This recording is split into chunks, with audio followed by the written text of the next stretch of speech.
sebelum kita masuk ke ijazah, kita akan menerjemahkan akta kelahiran dulu. Ya. Jadi hari ini saya akan memberi pengantar penerjemahan akta kelahiran. Saya share screen dulu.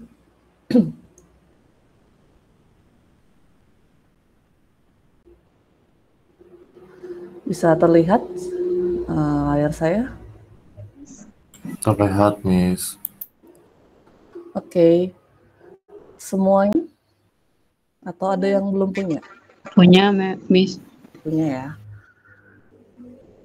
Nah, akta kelahiran kalian yang seperti apa? Karena setelah saya riset, ternyata ada banyak versi ya, dan versi terbaru akta kelahiran itu mirip dengan kartu keluarga baru, jadi benar-benar cuman white and black gitu ya, kayak fotokopian. Tapi kalau akta kelahiran saya ya, zaman saya itu bentuknya seperti ini. Ya, apakah kalian juga seperti ini bentuknya? Iya, masih berwarna. Saya ambil dulu, Miss. Saya masih kayak gitu, Miss. Kalian itu kelahiran berapa ya rata-rata? 2004? 2005. Oh, 2005. Oke, berarti masih seperti ini ya. Nah, coba dilihat ya, kalau yang dekat dengan akta kelahirannya, misalnya lagi di rumah gitu, coba dilihat apakah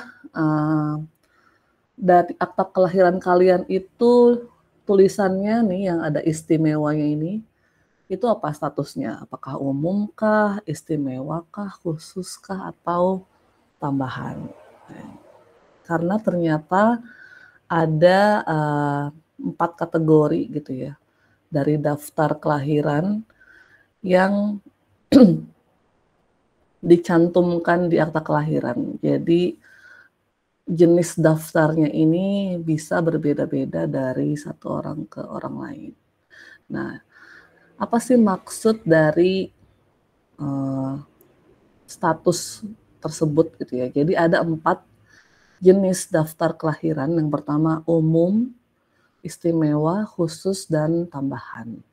Ini yang lazimnya ada di akta kelahiran.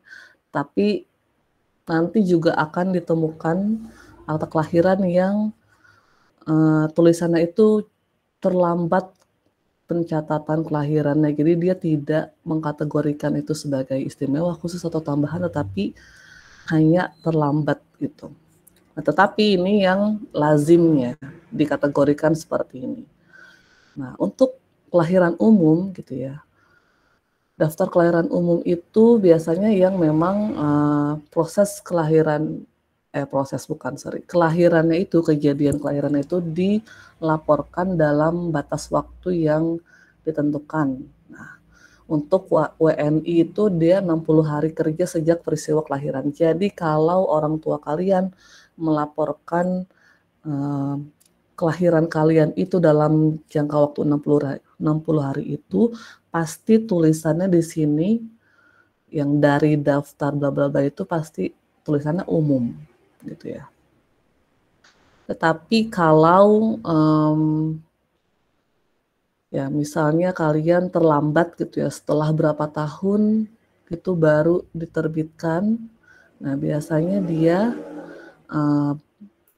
statusnya itu istimewa. Jadi dia diterbitkan khusus bagi orang-orang yang sejak dulu sudah diwajibkan membuat akta kelahiran, atau ini juga berlaku misalnya untuk orang-orang zaman dahulu gitu yang sangat primitif, yang bahkan mereka nggak tahu tanggal lahir mereka itu kapan gitu ya. Dan itu terjadi dengan orang tua saya, bapak saya. Ya, jadi bapak saya itu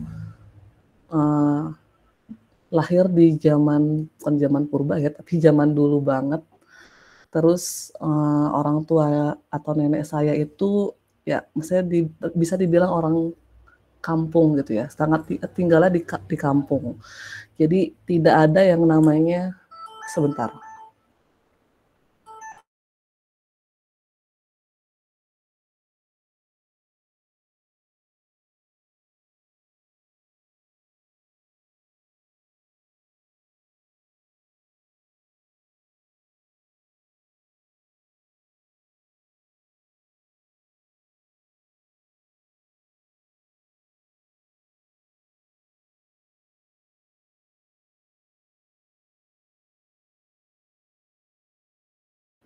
Oke, sorry.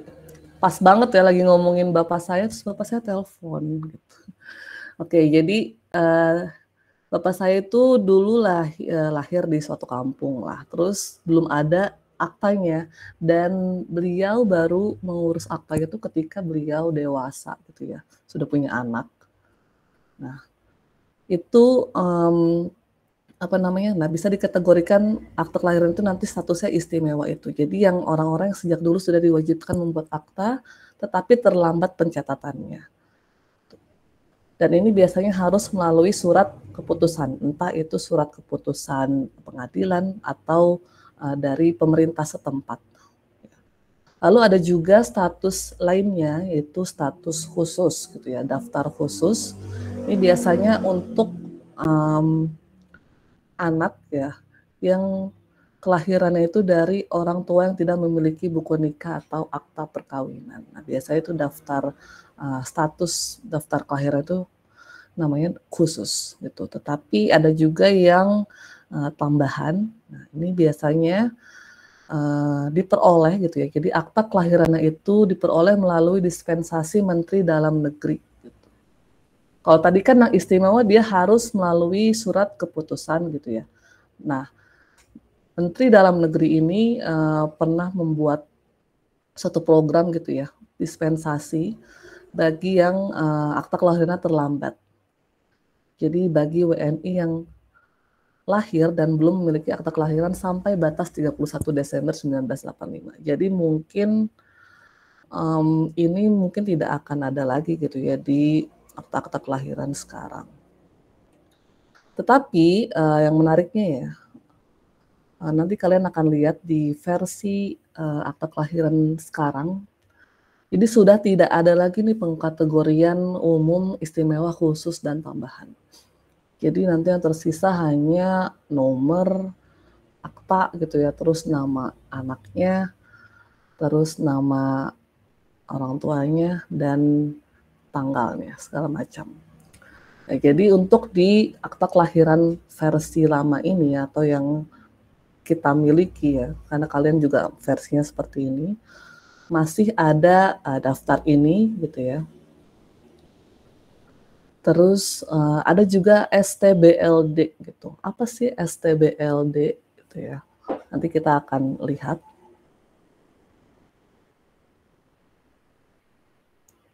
Oke, kita bicara dulu tentang istilah ya. Ini kan kutipan akta kelahiran. Apa sih padanan dari akta kelahiran gitu ya? Kita mengenal akta itu dengan, kalau misalnya di kamus kita cari akta gitu ya, pasti akan ketemu kata-kata deed ya, seperti ini. Tapi apakah akta kelahiran itu bisa diterjemahkan dengan deed of birth gitu ya? Nah, kita lihat konsepnya. Jadi ada yang namanya surat pernyataan ya, dan surat keterangan. Apa sih bedanya surat pernyataan dan surat keterangan? Kalau surat pernyataan itu dia surat ya atau suatu dokumen yang dikeluarkan oleh satu pihak untuk kepentingan pihak lain.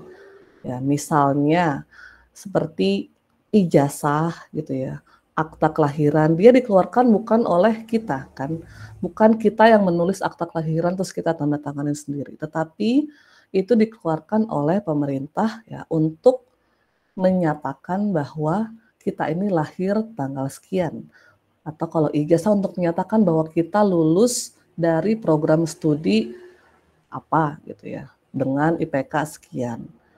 Nah, surat-surat semacam itu gitu yang konsepnya seperti itu yang dibuat oleh pihak lain, dibuat oleh satu pihak untuk pihak lain, dalam hal ini untuk kita gitu ya. Dan tidak kita tanda tanganin sendiri, itu namanya certificate ya.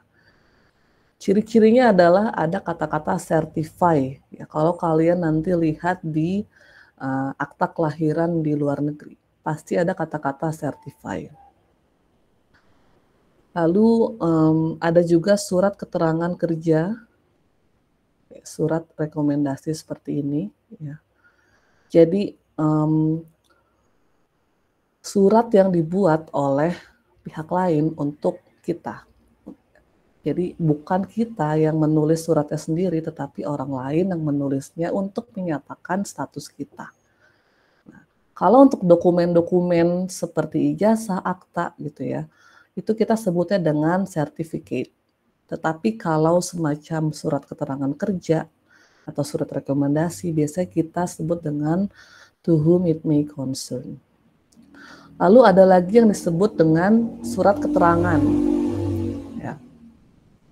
Dibuat oleh seseorang dan ditandatangani sendiri oleh orang tersebut. Nah, ini adalah dokumen yang kita buat sendiri gitu ya. Yang kita tandatangani sendiri. Misalnya ketika kita mau melamar pekerjaan, terus kita membuat surat yang menyatakan bahwa kita tidak akan melanggar ini gitu ya. Terus kita tanda tangani sendiri. Nah, itu namanya surat keterangan. Jadi, surat keterangan itu disebutannya adalah statement atau declaration. Lalu bagaimana dengan akta ya? Ada yang sebutannya akte kelahiran, tetapi itu sebenarnya bentuk tidak baku ya. Yang bakunya adalah akta kelahiran. Nah, akta kelahiran berarti itu kan suatu dokumen yang dibuat oleh orang lain untuk kita ya. Jadi kita tidak membuat surat itu sendiri dan tidak ada tanda tangan kita di situ.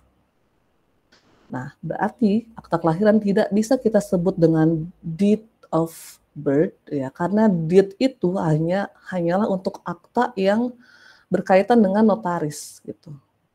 Dokumen yang berkaitan dengan notaris. Sementara untuk akta kelahiran kita sebutnya dengan certificate of birth atau birth certificate karena dia merupakan surat yang dibuat oleh pihak lain untuk kita ya, atau dibuat oleh satu pihak untuk pihak lain.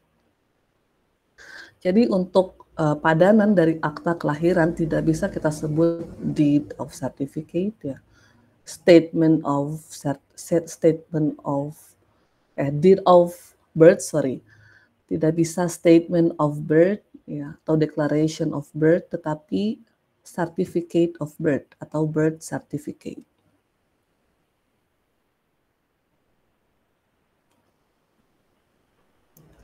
Ya, ini adalah contoh akta kelahiran di Singapura dan di Philippines ya. Masing-masing menggunakan certificate ya di sini. Di sini juga certificate ya.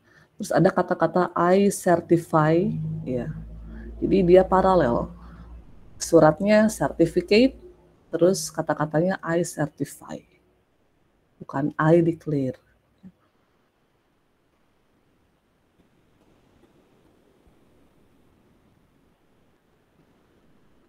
Ya, ini juga di UK dan di Australia, ya, birth certificate. I hereby certify. Ya, jadi sudah pasti konvensinya untuk akta kelahiran itu tidak lain dan tidak bukan adalah certificate. Ya, jadi birth certificate atau certificate of birth.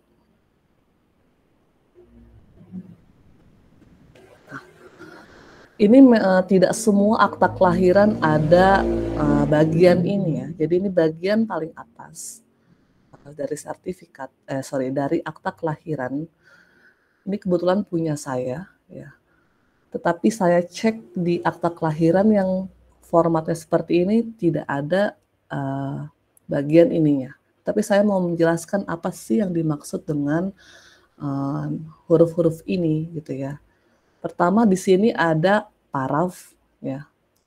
Nah, paraf bagaimana menerjemahkannya ya. Paraf berbeda dengan tanda tangan ya.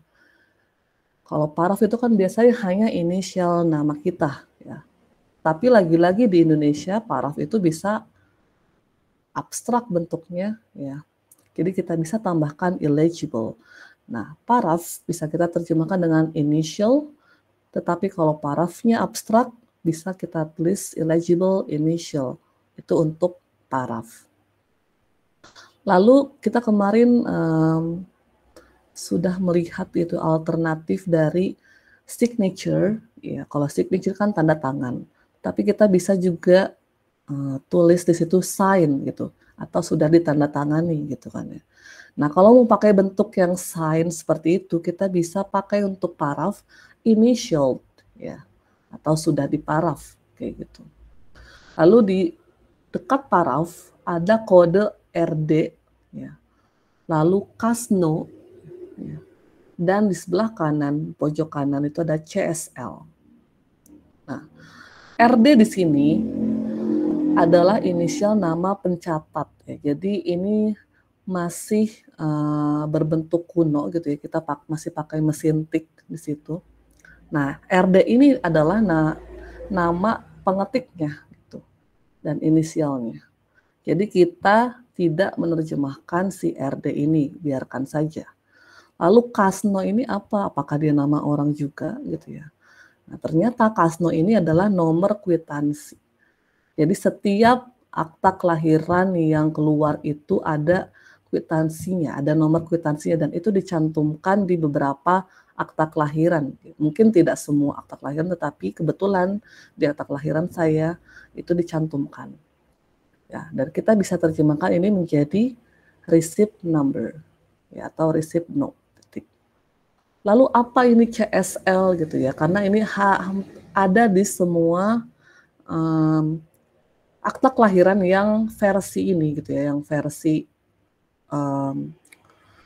bingkainya biru dan dalamnya kuning ini. Ini ada di semua versi akta kelahiran ini. Nah, CSL itu apa gitu ya? Apakah kita bisa menduga-duganya itu menjadi catatan sipil lokal gitu ya? Karena saya melihat di sini ya, kalau nggak salah, local civil register atau civil register general number. Ya. Tetapi kita tidak bisa memastikan itu sebenarnya singkatan dari apa, karena tidak ada informasi yang bisa saya dapatkan dari Dukcapil. Ya, mungkin karena akta kelahiran yang versi terbaru itu tidak ada kode atau embel-embel CSL. Nah, karena memang ini sudah menjadi template pada setiap akta kelahiran yang versi ini, dan kita tidak mengetahui apa itu CSL ya, dan memang ini isinya adalah nomor gitu ya, berarti kan ini kode seperti nomor lembaran gitu ya, nomor lembaran si akta kelahiran ini. Berarti kita biarkan saja sebagai CSL gitu, jadi tidak kita terjemahkan ya. Karena itu sudah menjadi bagian dari template nomor si bukan nomor bukan nomor akta kelahiran, tetapi nomor kertasnya gitu. Nah, jadi untuk bagian ini sudah jelas bagiannya ya.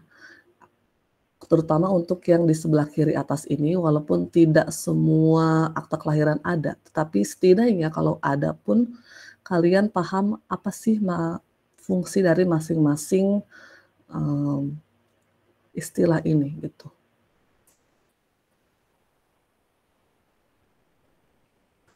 Nah, lalu ada STBLD tadi ya. Apa sih STBLD itu?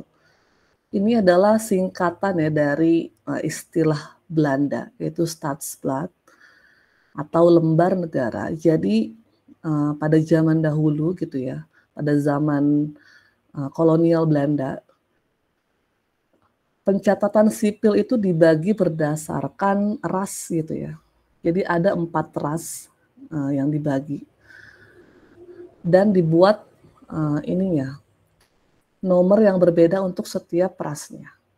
Misalnya Staatsblad tahun 1849 nomor 25 itu hanya untuk warga negara yang memiliki ras Eropa atau golongan Eropa atau warga negara asing. Sementara untuk yang tahun 1917 ini untuk pencatatan sipil golongan Tionghoa ataupun Asia Timur. Gitu ya. Lalu untuk 1920, nah ini untuk pribumi, jadi orang asli Indonesia. Sementara Oh ya, yang untuk 1920 tidak hanya untuk pribumi, tetapi spesifik lagi untuk orang Islam pribumi. Sementara untuk yang 1933 itu biasanya untuk kaum Nasrani atau Kristen ya, di Indonesia. Nah, lalu ada di sini Statblad gitu ya, 1920 nomor 751, tapi ini Yo gitu ya. Terus sementara di sini Jo. Nah, Jo ini sebenarnya bahasa hukum yang artinya jungto. Ya. Yo pun sebenarnya jungto juga, cuman ini mungkin ejaan lama gitu ya. Nah, sebenarnya artinya adalah in conjunction with. Ya. Jadi tidak perlu kita terjemahkan in conjunction with, biarkan saja seperti itu. Yang penting kita tahu bahwa Jo itu adalah in conjunction with. Nah, jadi ada apa sih fungsi dari Statblad itu? Yaitu untuk menggolongkan bahwa kita itu termasuk golongan yang mana gitu ya.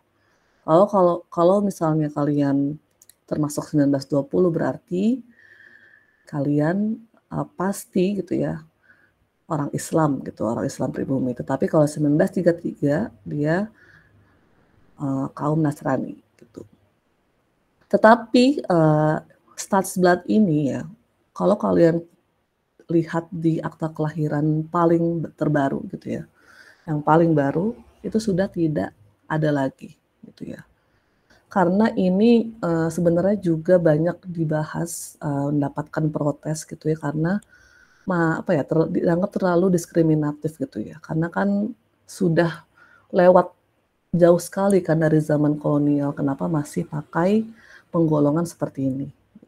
Makanya di akta kelahiran yang terbaru itu tidak ada tuh Stadsblad itu. Jadi kita tidak tahu dari melihat akta kelahiran yang terbaru itu apakah orang ini termasuk orang Islam kah atau orang Tionghoa kah gitu ya, atau orang Eropa kah.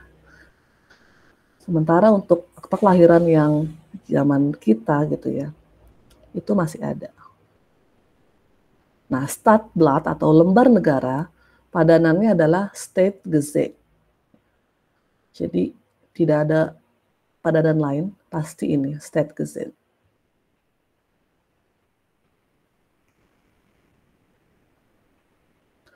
Nah, tadi kan ada akta kelahiran yang status daftar kelahiran itu istimewa. Yang artinya dia terlambat pencatatan kelahirannya dan dia harus ke pengadilan atau dia harus memiliki surat keputusan. Entah itu dari pengadilan atau dari pemerintah setempat. Nah, bagaimana cara menerjemahkan surat keputusan atau keputusan? Nah, kita lihat dari siapa yang menerbitkan surat keputusan itu. Apakah gubernurkah atau menterikah? Ya, karena akan berbeda padanannya jika yang menerbitkan surat keputusan itu tidak memiliki jurisdiksi atau wilayah hukum. Ya. Untuk dikri itu adalah padanan untuk surat keputusan yang dibuat oleh pimpinan yang memiliki wilayah hukum atau jurisdiksi. Misalnya presiden, wilayah hukumnya apa?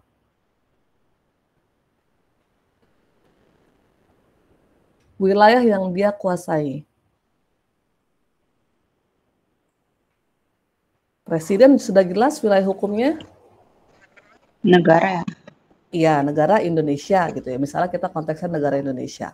Lalu gubernur, wilayah hukumnya? Provinsi. Provinsi. Ya, bupati? Kabupaten. Kabupaten. Wali kota? Kecamatan. Wali kota kecamatan? Kota. Wali kota itu bisa kota atau kota madya ya untuk wali kota. Lalu camat, baru kecamatan, lurah, kelurahan. Nah, tidak hanya itu, tetapi juga ada yang namanya ketua pengadilan. Kita bisa pernah mendengar pengadilan Jakarta Selatan, ya, pengadilan Jakarta Pusat. Nah, dia memiliki wilayah hukum. Makanya dia keputusan yang dia buat, gitu ya, misalnya surat keputusan ketua pengadilan Jakarta Selatan, kita pakailah dikri. Sementara untuk decision, dia dibuat oleh pimpinan yang tidak punya wilayah hukum. Misalnya menteri. Meskipun presidennya memiliki wilayah hukum, menterinya, apakah menteri khusus Jawa Barat gitu kan nggak bisa ya. Tetapi menteri adalah pimpinan yang memang tidak punya wilayah hukum. Gitu. Direktur, misalnya direktur Pertamina. Ya, meskipun ada Pertamina di wilayah mana gitu ya, tetapi kan dia tidak menguasai semua wilayah itu. Dia hanya menguasai si perusahaannya. Nah, artinya pimpinan-pimpinan yang semacam ini itu dia tidak memiliki wilayah hukum. Yang memiliki wilayah hukum hanya yang seperti tadi, ya, presiden, gubernur, bupati, wali kota, yang batas wilayahnya itu jelas. Dan satu lagi ketua pengadilan. Dia hanya bisa mengadili perkara yang ada di wilayah itu, gitu kan. Nah, makanya nanti hati-hati ketika menerjemahkan, misalnya di dalam akta kelahiran itu, kalau dia statusnya istimewa, pasti ada dia melampirkan di situ surat keputusannya. Coba kita lihat seperti ini. Nah, ini kan dia istimewa ya. Berdasarkan keputusan Bupati Batanghari, ya kan? Bupati dia memiliki wilayah hukum, maka kita tidak bisa memakai decision, tetapi decree. Jadi kalau statusnya istimewa, pasti ada lampiran surat keputusannya atau keputusan.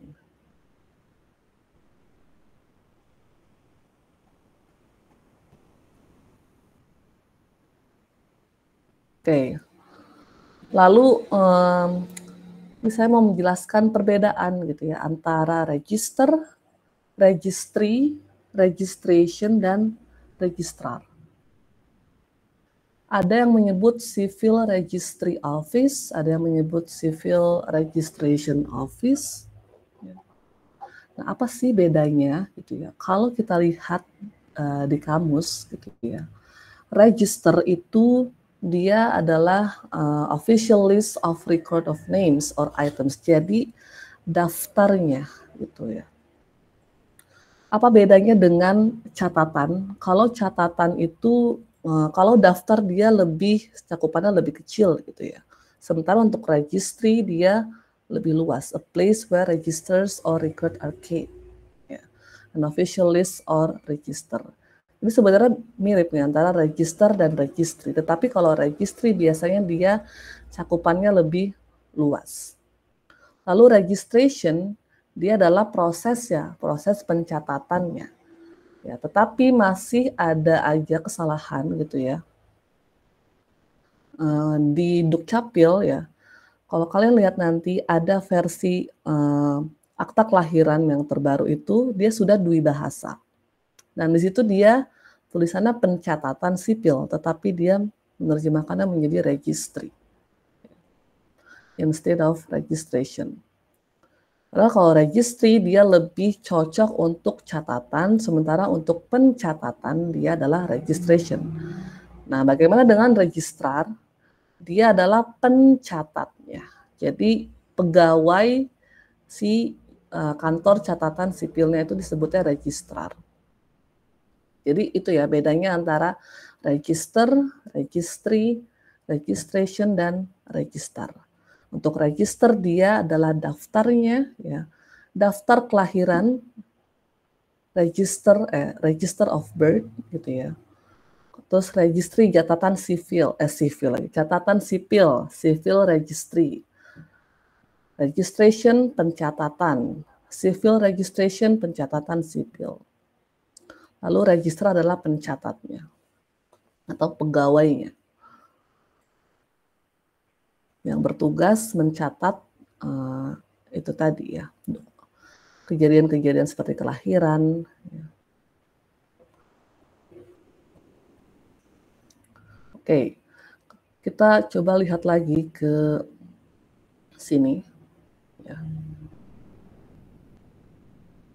Ya, di sini ada kata-kata tentang gitu ya, menurut, sesuai dengan. Nah, bagaimana sih itu diterjemahkan di dalam teks hukum. Nah, teks hukum ini ada memang fix expressions-nya ya. Jadi ada ungkapan-ungkapan, istilah-istilah fix untuk digunakan di dalam dokumen hukum. Ya. Ada misalnya berdasarkan, dia ada 3 kemungkinan ya, apakah dia diterjemahkan menjadi based on, under, atau by virtue of. Ya. Kalau normalnya kita, misalnya kita seorang awam gitu, tidak mengerti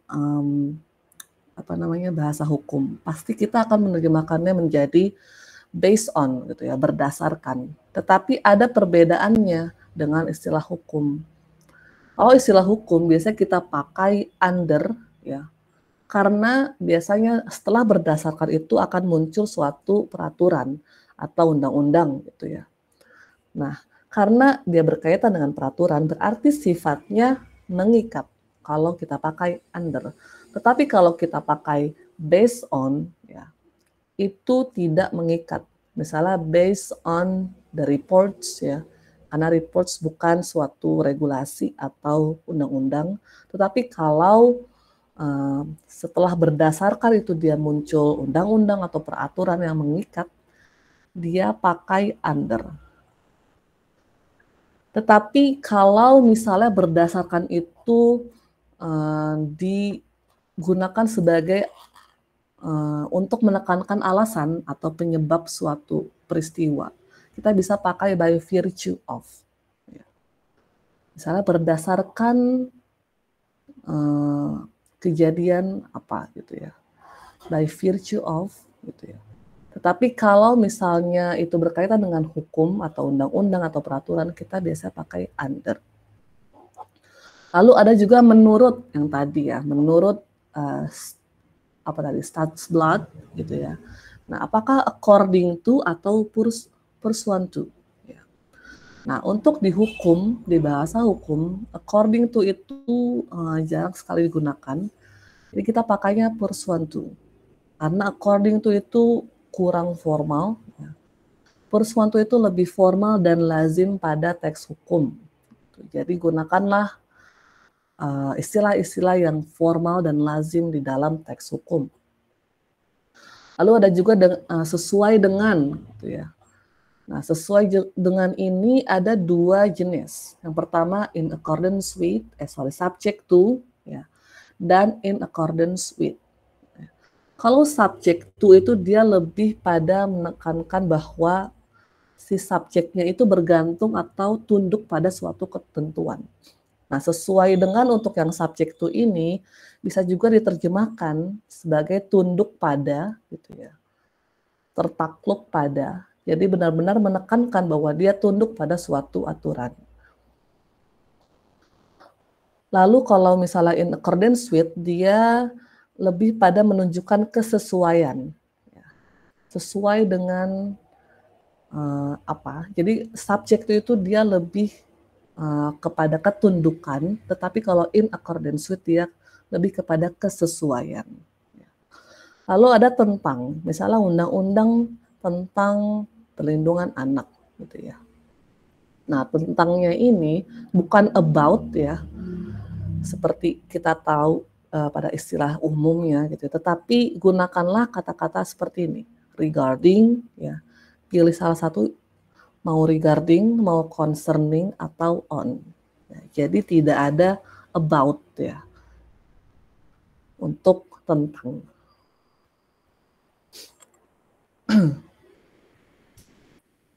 Nah, ini adalah akta kelahiran versi yang lebih baru ya. Jadi ada yang sebelah kiri ini ya. Sepertinya ini versi yang muncul setelah versi saya ya, atau akta kelahiran saya, dan ini versi yang paling baru. Bentuknya hanya seperti ini. Nah, kita lihat di sini tidak ada lagi data-data seperti kas nomor berapa, terus siapa pencatatnya gitu ya.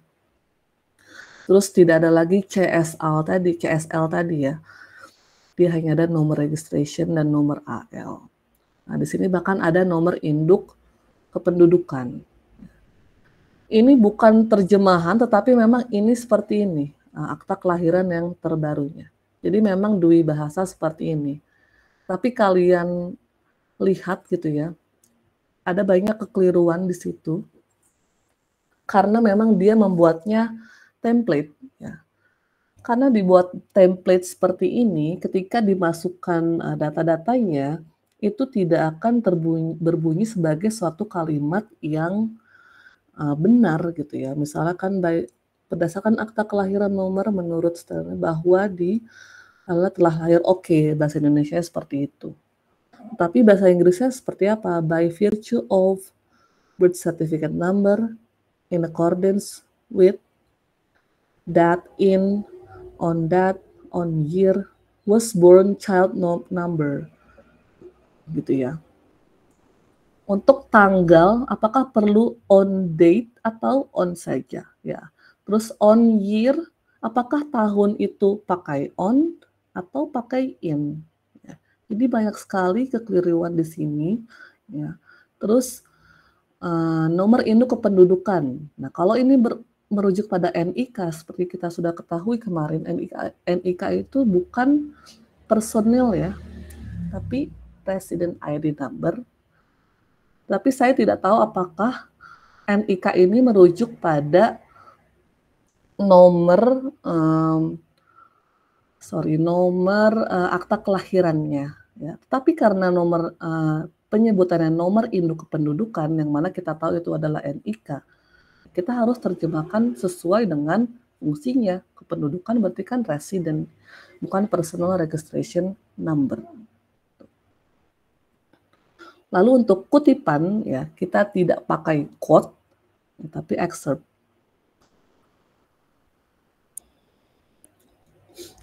Oke, terus menurut ya, in accordance with, ya kan.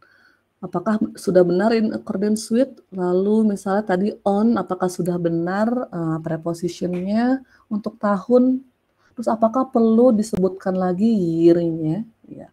Mungkin ini untuk menunjukkan bahwa setelah template ini ya, setelah tahun ini adalah tahunnya, tetapi kalau misalnya kita hanya in saja, gitu kan ya, kita kan tidak tahu gitu ya, apakah yang muncul setelahnya haruskah tanggal ataukah tahun. Tapi karena ini dui bahasa gitu ya, justru mungkin orang asing itu akan bingung bagaimana cara membaca akta kelahiran yang dua bahasa seperti ini gitu. Terus misalnya juga anak ke gitu ya, terus child number second gitu kan, tidak berbunyi seperti bahasa Inggris yang baik dan benar gitu ya. Sementara data-data di sini itu adalah sebuah kalimat gitu yang harus make sense. Jadi buat apa mereka itu membuat dui bahasa seperti ini, tetapi ketika kita baca itu tidak membentuk suatu kalimat yang benar, kecuali dia buatnya itu seperti versi di Singapura ya. Singapura itu dia hanya berbentuk kolom tabel-tabel seperti ini ya, tidak perlu ada satu kalimat di dalamnya. It's okay gitu ya buat bikin dui bahasa, tetapi untuk membuat kalimat ya, di mana itu memang diterapkan di akta kelahiran Indonesia ya kan. Berdasarkan ini bahwa menurut ini telah lahir, itu kan suatu kalimat. Berarti seharusnya bahasa Inggrisnya pun harus berbunyi sebagai suatu kalimat yang baik. Karena memang ini word for word ya, translation, dia benar-benar memadankan itu di bawah istilah Indonesianya. Sehingga kita tidak bisa merangkai bahasa Inggrisnya itu menjadi suatu kalimat yang baik. Ya. Karena untuk membuat suatu kalimat yang baik itu mungkin dalam versi bahasa Inggrisnya harus dibolak-balik tuh istilahnya ya. Nah, terus ini juga the excerpt is issued ya. Ini kan sudah dikeluarkan ya, kenapa kita pakai present, simple present seperti ini ya. Harusnya the excerpt was issued. Terus apa lagi? Nah, ini juga sama ya. Kalau yang di sini ya dia masih ada Staatsblatt-nya ya, tetapi di sini dia tidak ada. Ya. Lalu untuk warga negara Indonesia ya. Memang akta kelahiran ini tidak hanya diberikan kepada WNI ya, tetapi bisa juga kepada WNA yang lahir di Indonesia gitu ya. Makanya dia membuat template warga negara terus kosong gitu kan ya. Nah, nationality of Indonesia ini oke ya. Tapi bagaimana dengan ini nationality Indonesia? Ini kan seperti kayak data gitu ya, nationality .2 Indonesia, tetapi dia tidak membunyikan itu sebagai suatu list ya, tetapi sebagai satu frasa kan, nationality Indonesia. Itu tidak bisa seperti itu.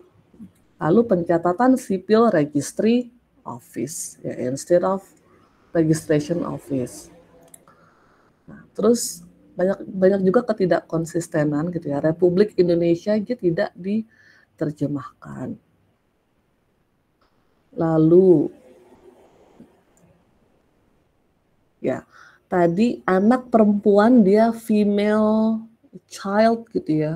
Second female child number second female of itu kan apakah suatu kalimat atau apakah itu terdengar wajar gitu di bahasa Inggris kan tidak ya.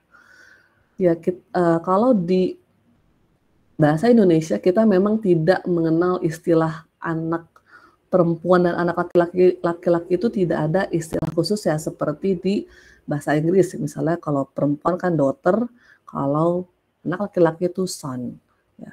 Ya udah kalau anak laki-laki kita gampang aja menerjemahkannya son gitu, the first son atau the second son.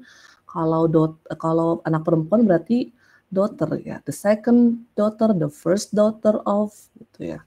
Jadi tidak usah ngadi-ngadi gitu ya. Bikin female child, male child itu apa gitu ya. Karena Inggris tuh sudah punya istilah sendiri untuk anak perempuan dan anak laki-laki.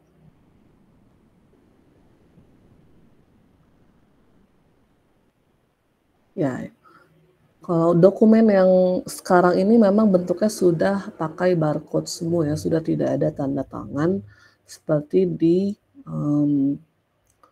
akta kelahiran versi sebelumnya. Oke. Sebentar.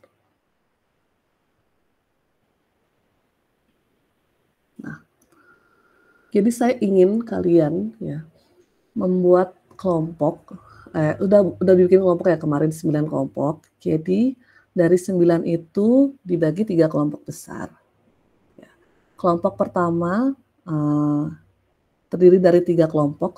Satu kelompok besar terdiri dari 3 kelompok menerjemahkan akta kelahiran versi 1, yaitu versi yang seperti ini. Ya. Nah, lalu kelompok besar kedua, 3 kelompok juga nih, menerjemahkan versi yang kedua. Nah, tetapi dia kan sudah ada terjemahannya. Nah, kalian coba perbaiki bagaimana terjemahan itu bisa berbunyi dengan natural ya di dalam bahasa Inggris. Lalu kelompok terakhir, kelompok besar ketiga ya, dia menerjemahkan yang versi ketiga. Jadi untuk versi 2 dan 3 itu karena dia sudah ada versi bahasa Inggrisnya, coba kalian edit gitu ya. Jadi kalian pindahkan dulu dalam bentuk template ya. Jadi ada logonya, terus ada barcode-nya gitu ya. Kalian narasikan semuanya. Terus kalian buat versi bahasa Indonesianya seperti apa. Jadi tidak dibuat dui bahasa seperti ini. Ya, misalnya dalam versi 2 ya. Nomor induk kependudukan gitu di versi bahasa Inggris Indonesianya. Lalu nomor rek, nomor AL, terus hologram ya, hologram atau lambang negara, lalu pencatatan sipil tidak perlu ada registry office-nya. Gitu. Jadi hanya versi Indonesianya. untuk membuat template Indonesianya dulu. Lalu baru untuk terjemahannya kalian full Inggris semua gitu. Jadi kalian bisa perbaiki saja dari istilah-istilah yang ada di sini. Itu begitu juga dengan yang versi 3. Untuk versi 1 ya, dia menerjemahkan semuanya ya. Jadi membuat template bahasa Indonesianya dulu, lalu menerjemahkan ke bahasa Inggris gitu ya. Tadi kan sudah saya kasih padanan-padanan ya dalam mostly yang ada di dalam versi akta kelahiran versi pertama. Ya, seperti ini ya. Terus State Gazette, lalu surat keputusan kalau misalnya kalian menemukan itu statusnya istimewa gitu ya. Lalu ini. Jadi silakan dibagi ya. Masing-masing kelompok dapat yang mana ya. Apakah dia dapat versi 1, dapat versi 2 atau versi 3. Nah, hasil terjemahannya kita akan bahas di minggu depan. Tetapi tidak semua kelompok yang presentasi, melainkan hanya satu perwakilan dari masing-masing versi dan itu akan saya acak. Jadi setiap kelompok harus siap. Dan kelompok yang tidak presentasi wajib memberikan feedback atas terjemahan yang dipresentasikan. Jadi nanti kita saling peer assessment gitu ya. Jadi kita menerjemahkan dulu, kalian menerjemahkan dulu gitu. Nanti saya akan memandu kalian dalam diskusi peer assessment di minggu depan. Syifa? Miss, mau tanya tadi yang kalau versi 3 itu di kayak gimana? Kalau yang kedua tadi kan di bahasa Indonesia dulu, kalau yang ketiga Ya, tadi gimana? sama. Jadi mau versi 1, versi 2, versi 3, kita buat versi bahasa Indonesianya, kita bikin template-nya ya, lalu pindahkan. Nah, setelah itu buat template satu lagi, kita bahasa Inggriskan gitu. Jadi tidak ada template yang isinya 2 bahasa. Jadi kita sandingkan bahasa Indonesia 1, terus bahasa Inggris 1. Tidak dibuat seperti ini. Misalnya kalian pencatatan sipil terus garis bawahnya registry office. Tidak. Jadi pisahkan antara bahasa Inggris dengan bahasa Indonesianya. Baik itu di versi 1, versi 2 maupun versi 3. Seperti itu. Oke, Miss, terima kasih. Happy? Miss, mau bertanya, Miss. Ya. Scan yang tanda tangan itu bisa diterjemahkan digital signature ya, Miss? Yang mana? Yang barcode? Iya, yang barcode, Miss. Nah, kalau digital signature ya, itu nanti maknanya bisa 2 ya. Apakah digital signature itu kan tanda tangan secara digital. Jadi bisa berupa benar-benar tanda tangan tetapi dia bukan tanda tangan basah gitu ya. Nah, itu kan disebutnya digital signature juga. Tapi kalau barcode dia memang lebih spesifik bahwa tanda tangannya itu berupa barcode gitu atau QR code. Jadi sebaiknya tidak menggunakan digital signature. Karena kalau digital signature itu bisa berbentuk tanda tangan tetapi memang bukan tanda tangan basah gitu. Berarti bisa diterjemahin sebagai barcode? Iya, bisa barcode atau QR code. Jadi sesuai dengan yang terlihat saja, yaitu gambar apa? Gambar barcode gitu ya. Seperti kemarin kita ada di kartu keluarga yang versi baru kan juga seperti itu ya, diterjemahkan menjadi QR code atau barcode. Oke, ada yang ingin ditanyakan lagi terkait penerjemahan akta kelahiran ini?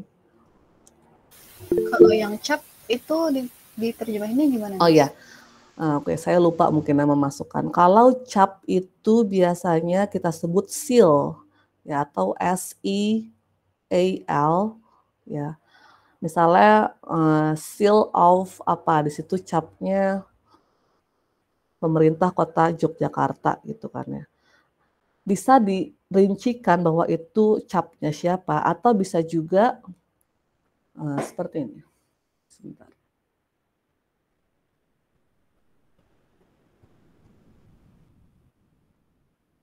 Ya.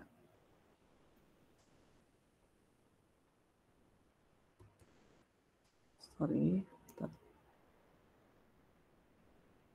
Cap. Cap itu bisa kita pakai, bisa kita terjemahkan menjadi seal, ya, atau official seal, gitu ya. Of apa? Atau bisa juga kalau mau pakai model yang misalnya sign gitu ya. Kalau seperti ini bisa sign and seal, gitu ya. Jadi menunjukkan bahwa di situ ada tanda tangan dan sudah ditandatangani dan sudah dicap. Jadi tidak perlu menyebutkan bahwa itu capnya dari mana. Ya, bisa seperti ini, tetapi kita miringkan gitu ya. Tetapi kalau mau pakai seal atau official seal of, itu harus pakai lingkaran gitu ya.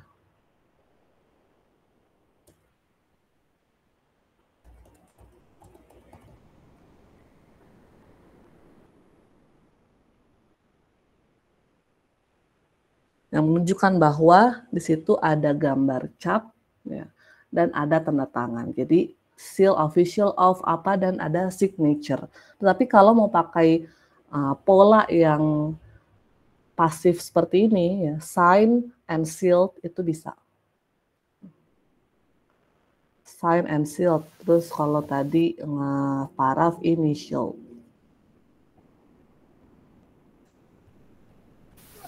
Mau nanya lagi, Miss, untuk pemerintah kotanya itu diterjemahin juga atau enggak? Pemerintah kota yang mana sebentar? Itu yang dicap kan ada pemerintah kota bla bla bla, misalkan kota Depok. Diterjemahkan kalau kamu mau pakai yang pola ini, yang seal atau official seal of gitu. Jadi dirincikan bahwa itu misalnya cap resmi gitu ya, pemerintah kota Depok.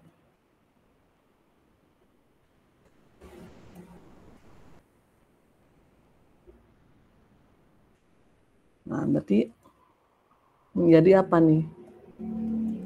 Official seal of pemerintah kota Depok. Terjemahannya apa?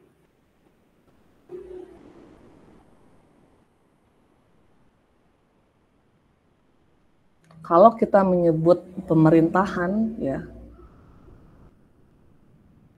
kita tidak pakai istilah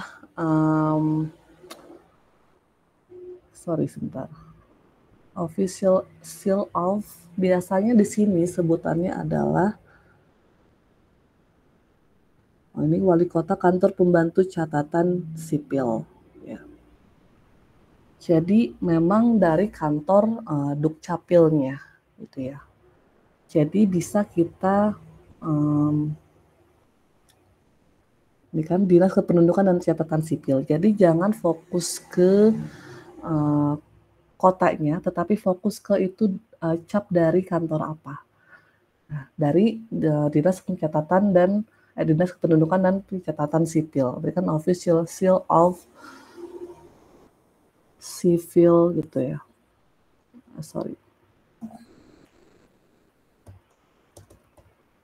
Population and Civil Registration Office. Yeah. Official seal of Depok atau Jakarta. Seperti ini saja.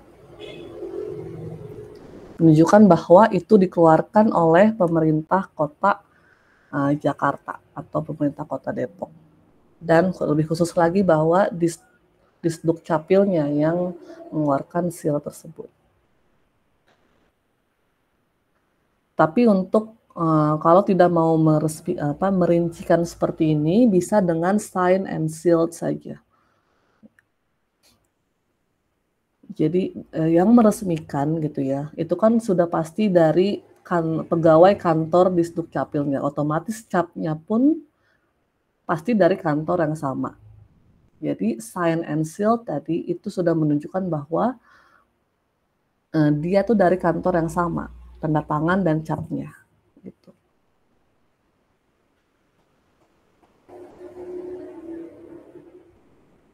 Ada lagi?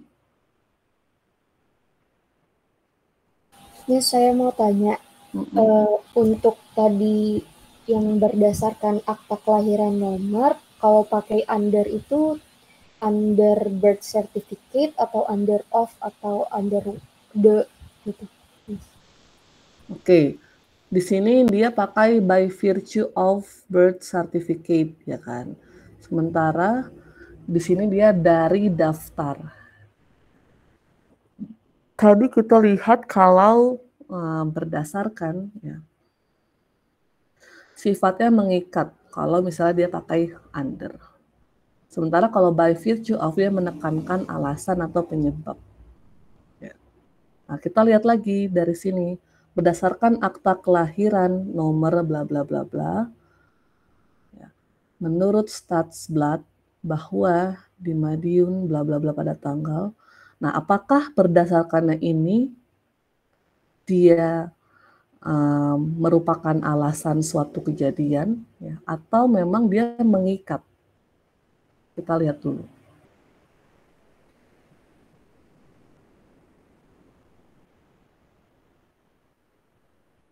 Kan kelahiran ini gitu ya, berdasarkan pada akta, didasarkan pada akta kelahiran gitu kan, nomor sekian sekian sekian. Apakah akta kelahiran itu merupakan suatu peraturan yang mengikat atau bukan?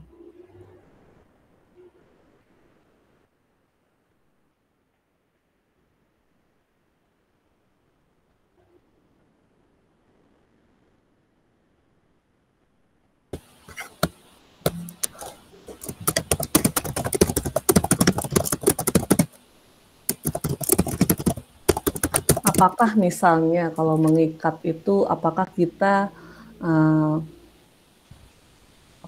apakah akta kelahiran itu merupakan suatu peraturan gitu atau perundang-undangan yang mengikat kita sebagai seorang warga negara?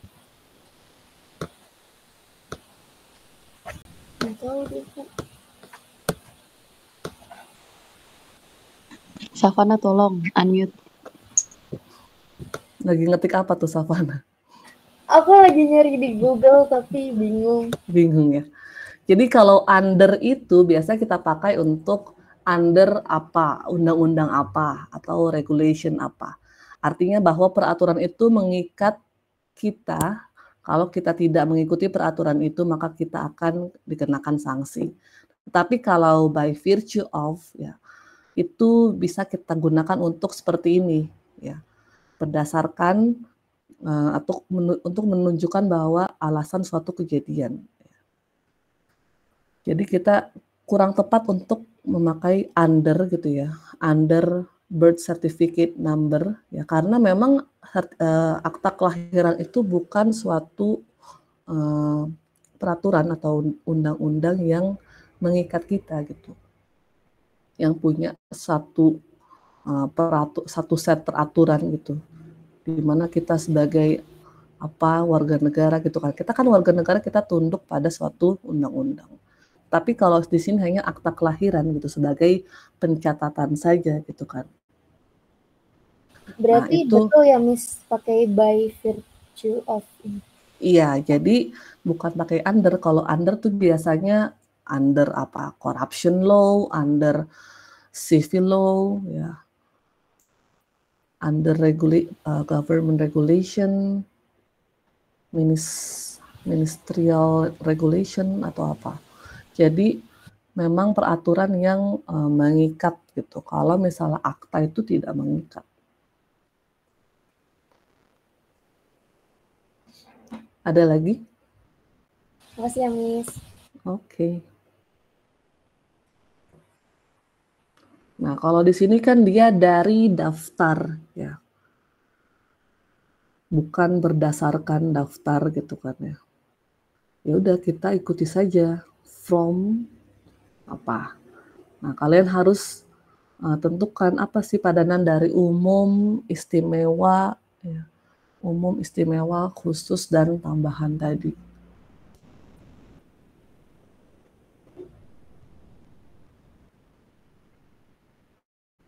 Nah, perhatikan juga ya untuk nanti penerjemahan tanggal ya. Mentang-mentang kita sudah belajar bahwa di KK dan di kartu KTP itu kita pakai angka gitu ya, terus bulan tahun, tanggal bulan tahun. Nah, kita di sini mengikuti pakai huruf gitu ya, disebutkan. Misalnya 2 Agustus berarti bukan angka 2 terus angka 8 tetapi 2 Agustus. Nah, itu bagaimana di bahasa Inggrisnya gitu. Perhatikan preposisi untuk tanggal itu apa, preposisi untuk tahun itu apa. Jangan seperti yang di sini gitu ya. On, date, terus on, year. Apakah year pakai on gitu, cek lagi di collocation.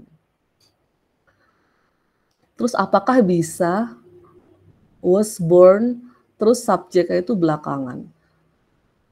Misalnya on August in 1992 was born Fanny gitu ya. Apakah itu suatu kalimat bahasa Inggris yang tepat? Bagaimana supaya itu menjadi satu kalimat yang make sense? Tidak harus berpaku pada urutan-urutan per katanya atau per istilahnya di sini. Kalau dalam bahasa Indonesia memang ini bisa menjadi satu kalimat, tetapi ketika di bahasa Inggris kan itu kan menjadi satu kalimat yang aneh. Apalagi nih ya, was born child number 2 female of the married couple. Apa ya? Maksudnya kan ini anak perempuan, kenapa nggak bilang daughter saja?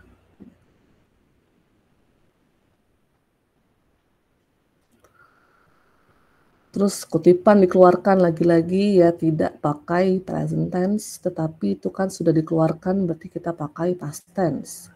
Was issued.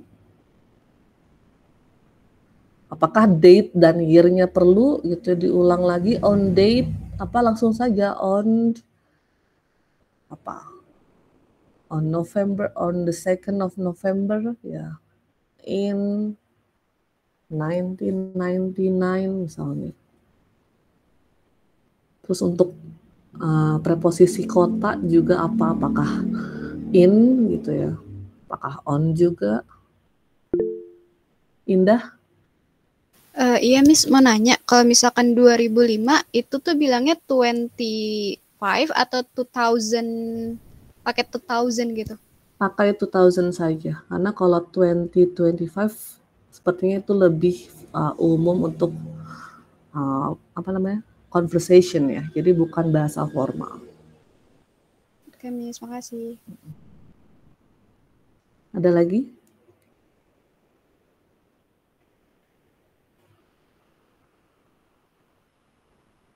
Nah, bagaimana menerjemahkan warga negara Indonesia? Kalau kemarin kan di di KTP dan di KK gitu ya, dia memang ada kolomnya nationality gitu ya. Terus kita sebut Indonesian saja, tidak perlu lagi nationality terus Indonesian citizen. Nah, bagaimana dengan di akta kelahiran? Dia berbentuk frasa nih, warga negara Indonesia. Berarti harus bentuknya frasa juga di bahasa Inggrisnya. Ya. Tidak bisa hanya misalnya Indonesian saja, karena memang di situ untuk menekankan bahwa dia warga negara mana. Karena memang pada template-nya warga negara itu selalu ada dan sebelahnya itu bisa diisi dengan negara apapun gitu ya. Jadi tidak bisa nationality Indonesia. Ya. Itu bukan suatu frasa yang benar. Ya. Harus ada possessive preposition ya, nationality of Indonesia. Nationality of Indonesia atau Indonesian nationality gitu ya. Tapi karena ini bentuknya dwi bahasa seperti ini kan tidak mungkin dibolak-balik gitu ya, karena memang sangat kaku nih karena kalau dibikin dua bahasa seperti ini, kecuali dia pakainya yang model Singapura tadi, bentuk tabel seperti itu, bahwa jelas ini nationality (2) Indonesian gitu. Warga negara (2) Indonesia. Jadi tidak perlu lagi jadi tidak menghasilkan satu frasa atau kalimat yang tidak terbaca wajar gitu di bahasa Inggrisnya.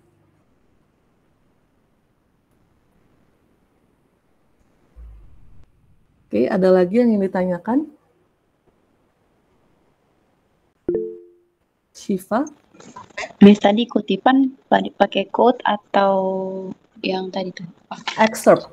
Seperti di sama juga udah nanti benar, di berarti. sini ya. Excerpt.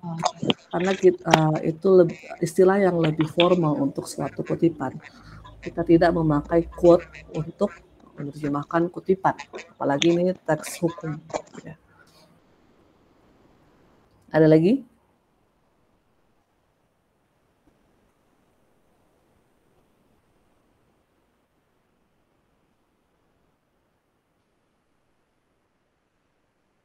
Nah, perhatikan juga nanti misalnya di sini dia pencatatan sipil gitu ya. Terus di sininya kantor catatan sipil. Nah, nanti beda ya penyebutannya. Pencatatan itu tadi apa? Registration, terus catatan tadi registry. Jadi sesuaikan dengan teks sumbernya.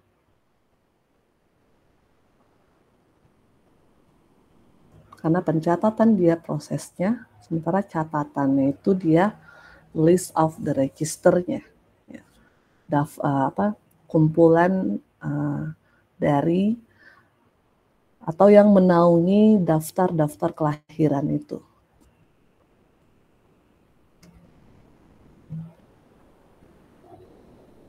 Ya, ada yang namanya kantor catatan sipil ya, terus ada juga yang namanya Dinas Kependudukan dan Pencatatan Sipil. Ya, jadi beda-beda di setiap daerah gitu ya namanya.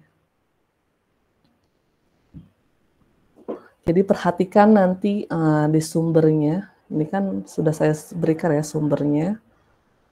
Versi 1, versi 2, dan versi 3. Ya, jadi nanti kalian bikin 2 template, yang satu isinya teks sumber, yang satu isinya teks sasaran. Jadi tidak dibuat dua bahasa seperti ini dalam satu template. Dipisahkan template-nya. Nah, nanti minggu depan kita bahas terjemahan dari setiap kelompok, dari setiap versi. Lalu kelompok yang tidak kebagian maju itu akan berkewajiban untuk mengomentari atau memberikan feedback. Oke, sampai sini jelas?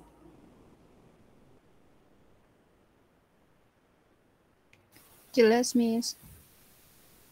Oke. Kalau gitu sampai di sini saja kelas hari ini. Kita ketemu lagi minggu depan offline ya? Kalau nggak salah jadwalnya. Jadwal Ramadan kita itu 12.30. Ya. Setelah kelas saya itu ada kelas lain nggak? Nggak ada nih. Nggak ada ya. Oke, kita bertemu lagi minggu depan dengan terjemahan kalian, ya, terjemahan akta kelahiran kalian. Nanti ini akan saya share ke grup. Oke. Ada lagi yang ingin ditanyakan?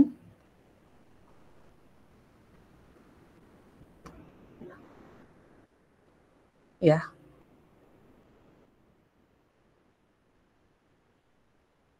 Enggak usah. Jadi Nah, ini kan hanya satu belangko gitu ya istilahnya. Jadi tidak usah yang ada saja di sini. Seperti stempel ya. Terus paraf, tanda tangan. Kecuali yang ada di sini. Ini harus nih. Ini juga. Ya. Tetapi di sini tidak usah. Nah, dia hanya sebagai background ya, seperti KTP kita yang ada pulau-pulaunya itu ya. Itu tidak perlu diterjemahkan.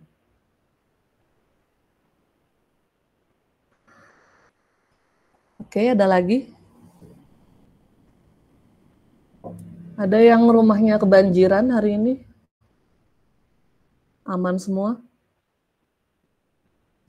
Di jalannya aja sih, Miss. Nggak bisa jalan. Sampai sekarang? Iya, daerah Mampang, Sawangan, kesiniin. Oke, memang dari semalam hujan ya. Terus di rumah saya juga sempat banjir, tapi di depannya aja sama. Oke, stay safe semuanya ya, semoga aman-aman dari banjir. Kita bertemu lagi minggu depan. Terima kasih atas partisipasinya. Ada yang belum dipanggil presensi? Agus ada? Nggak ada ya? Oke, kalau gitu see you next week. Thank you. Assalamualaikum warahmatullahi wabarakatuh. Waalaikumsalam. Waalaikumsalam. Terima kasih, Oke. Mas. Amin. Salif ya.